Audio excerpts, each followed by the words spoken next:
guys, so I'm back again with another installment of my declutter of my makeup collection. I'm going cruelty-free, so if you missed my first declutter video, I kind of explain how I'm categorizing things and the research that I did behind cruelty-free, so check that one out if you want to know more info. But I really wanted to go on to the next one, and what I'm doing next is my extras drawer in the little 3-drawer unit that has my foundation and face products in. To go through those things and see what was cruelty-free and what was not.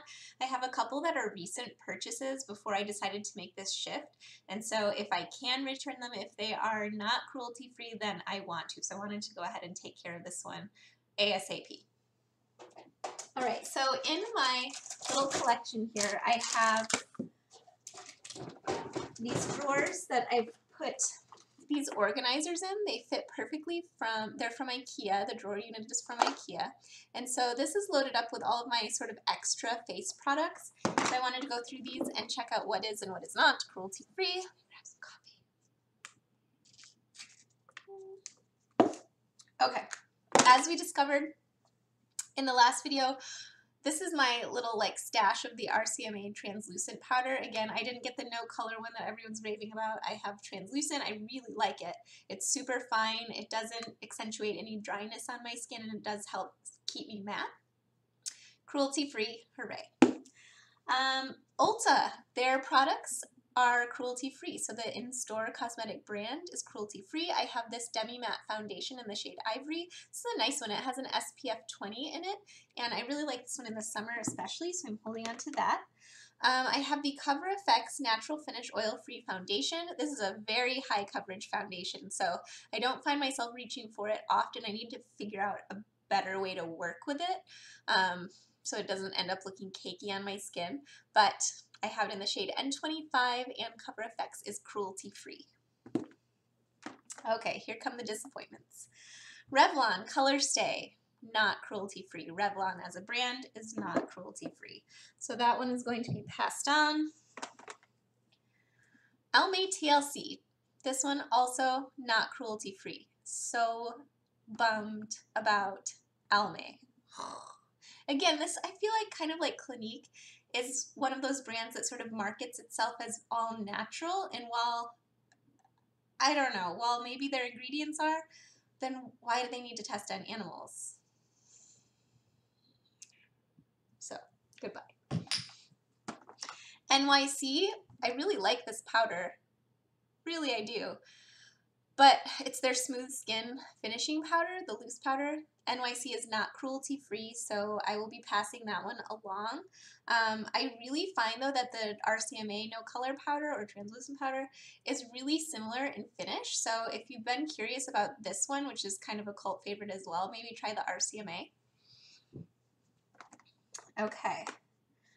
Mally is cruelty-free. This is their liquid face defender. It's like a primer, so I'm holding on to that. Laura Geller, Spackle, Under Makeup Primer. Laura Geller, breaking my heart, not cruelty-free. Okay, I have another Spackle, but this one is in Ethereal, which gives a nice sort of like sheen to the skin. Not cruelty-free. Alright, this is a travel container from Sephora, and I filled it with the Nivea Men's Shave Balm Primer that everyone's raving about recently because I wanted to give it a go. I did find that Nivea, while they directly claim to not test on animals, their ingredients may test on animals, or the ingredients that they purchase may be tested on animals, and so they can't really certify that, so I'm going to empty this little jar out and use it for something else. Alright, I have a Sephora foundation. This is the Tint Infusion, and it's a beautiful foundation. Although I realized after I bought this, and it was $25, something like that, it's not cheap, but cheaper than other high-end, that it's only 0.67 fluid ounces. So you're getting less product than a normal 1-ounce foundation, and they test on animals. So Sephora as a cosmetic brand, not as a company, because they do sell great brands that don't test on animals, but as their cosmetic brand goes, they do. So goodbye to this one. Lorac, I just have a little mini sample of their Perfection powder. So that will stay. They do not, did I say powder? Primer. That can stay because they do not test on animals. Sonia Kashuk, I don't even think this is in their line anymore. This is their Super Sheer Liquid Tint. It's a cheek tint in the shade Poppy. I like this product, so I'm going to hold on to it. I don't have a lot of like cream or liquid blush, so I'm going to keep that one. All right, I have my beauty blenders. I have the Real Techniques Complexion Sponge. I have an H&M Beauty Blender, and I have the Original Beauty Blender. As far as I know, none of these test on animals. So kudos to your companies for that. H&M is tricky because it's a new cosmetic line, but as a whole, their company in general does not test on animals. So until I see more information about that, I'm going to stick with them as a brand because I think that they're good. So, but let me know if you've heard anything otherwise about their new cosmetics line. But as far as I understand from what I've read about their company, they do not test on animals.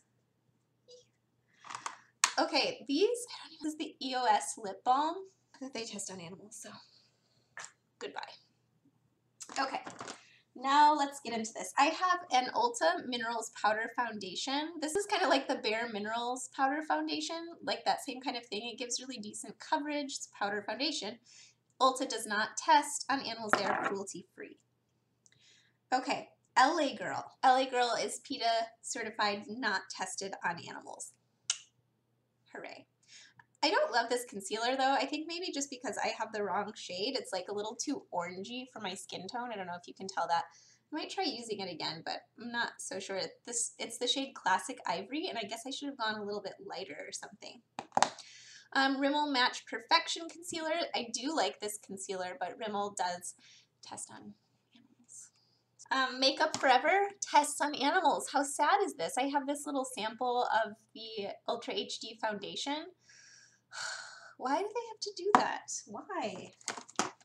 This is a homemade powder that I made with mainly vitamin E oil, arrowroot powder, and organic cocoa. So this is a homemade face powder, and I didn't test it on any animals. All right, this, oh my gosh, this is old. I should probably just get rid of this. This is from the brand American Beauty. Remember they sold this at Kohl's and it was associated with Estee Lauder? There you go right there. It's not cruelty-free. So it's like 3 years old, so I'm gonna just throw that one away.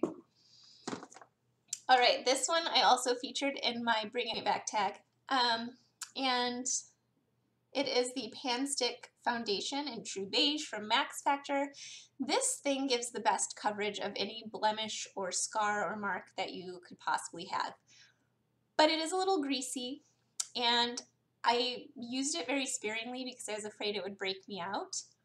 So it did have some cons. The coverage is just what I loved about this. But Max Factor is definitely a brand that is not cruelty-free, so it's going away. And then the infamous, the beloved Maybelline Instant Age Rewind Concealer.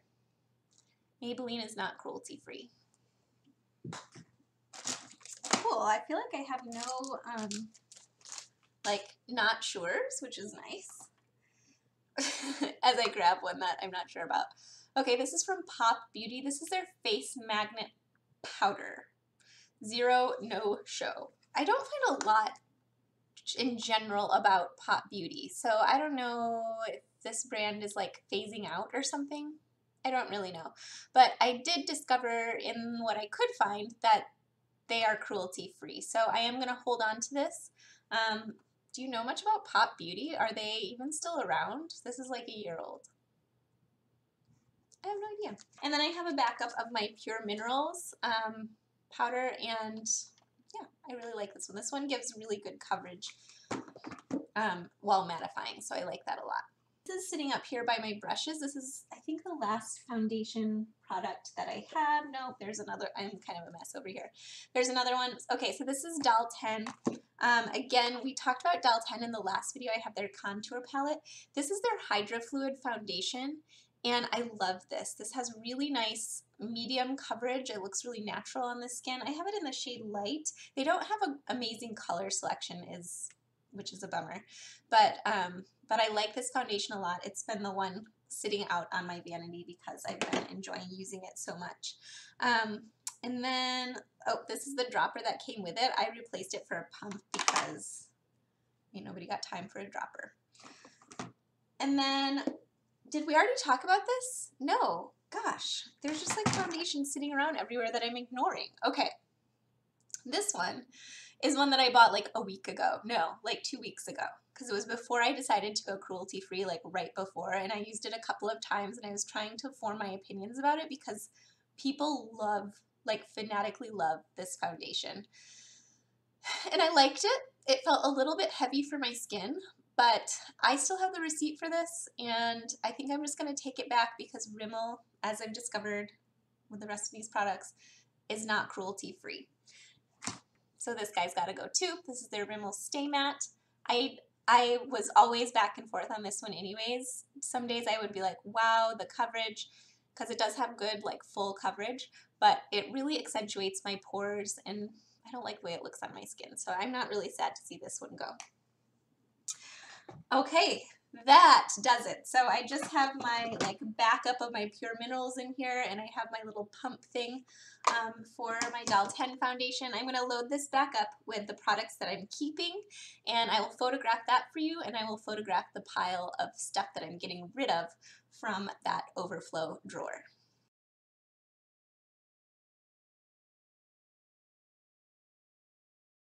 You guys, going cruelty-free is tough. So I'm popping back in to let you know that in more research that I was doing, I found lots of conflicting information on Laura Geller. So in this past video, as well as my first video, Declutter, I was decluttering face products from Laura Geller, and I had like 3 blushes and several primers that I was getting rid of because I was under the impression that it's not a cruelty-free company. The more I look into it, the more it looks like it is a cruelty-free company. The only statement I found that says it's not cruelty-free says that it is unknown where their individual ingredients come from, but everything else says that it's not tested on animals. Let me know if you have done your own investigation and you found one way or the other about Laura Geller, because I'm confused. I'm genuinely confused, and I've been reading this kind of stuff for weeks, like for 2 straight weeks I've been doing research about going cruelty-free. So I want to make sure I'm doing it right. But at this point, I think I'm going to load some of my Laura Geller back into my collection, and I'm going to continue to investigate to see what I can find. I just wanted to give you that disclosure because in all honesty, this is a process for me, and I'm not sure all the time about the brands that I'm discarding or giving away or whatever. So I wanted to update you guys. All right, you guys, so that's it for face products. I'm going to go ahead and go through the remainder of my makeup in upcoming videos. So you will see a eye drawer video with all my shadows, liners, mascaras, and that kind of thing. I have an overflow drawer of eye products. I think I'm going to do my nail polishes as well, and I'm pretty sure all of my brushes are already from brands that are cruelty-free, but I'm going to investigate that a little bit, and if there is anything to edit out, I will let you know that as well. So you'll see those things next, as well as this area getting decluttered. Thank you guys again so much for watching and taking time out of your day to spend with me. I really appreciate you, and I hope that you'll subscribe to my channel if you haven't already, and I will catch you next time. Bye!